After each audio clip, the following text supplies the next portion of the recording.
برای شما قابل سکونت نخواهد بود.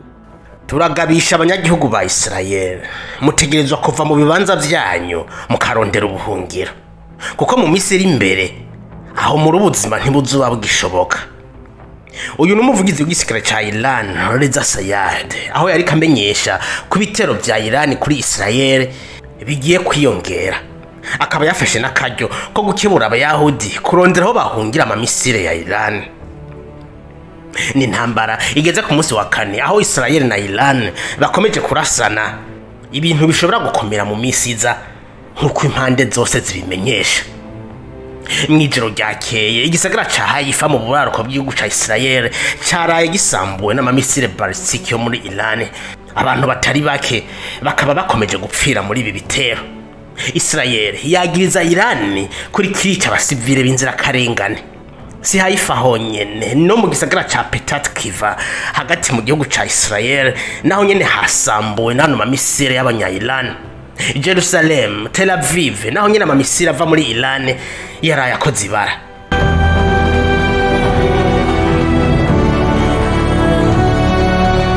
Ibi byose byatanguye mwijoro ryo kuwa gatanu mu ndwi iheze muri Operation Rising Lion.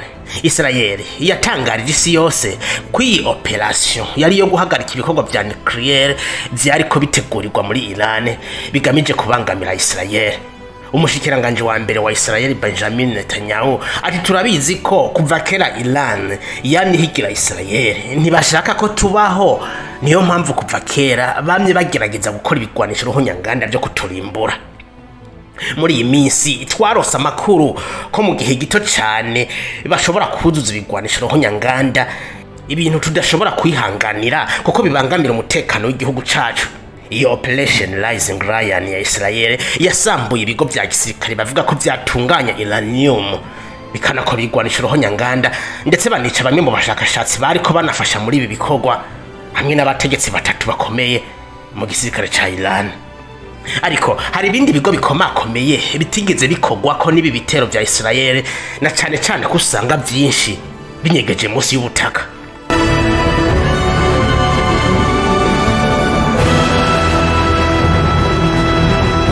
Ibi bitero byababaje Iran bararahira bararengwa ko bategerezwa kwihora ndetse bakanasigira icigwa gikomeye Israel.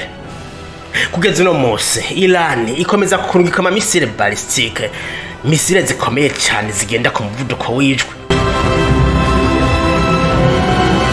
Ibi bitero biriko biba mu gihe hari hategekanijwe ibiganiro kuri programme za nucleaire za Iran, ibiganiro byohuje Leta Zunze Ubumwe za Amerika n'iki gihugu.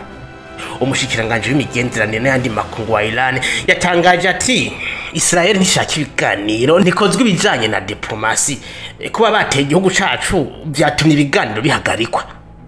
Mu gihe intambara zikomeje hagati y'ibihugu bibiri, umukuru w'igihugu ca Turkiya Recep Tayyip Erdogan yatangaje ko yiteguye guhuza ibihugu bibiri mu ntumbero yo guhagarika intambara no kumvikana kuri programme ya nucleaire y'igihugu ca Iran. Iran ni umwansi nimero ya mbere ya Israel.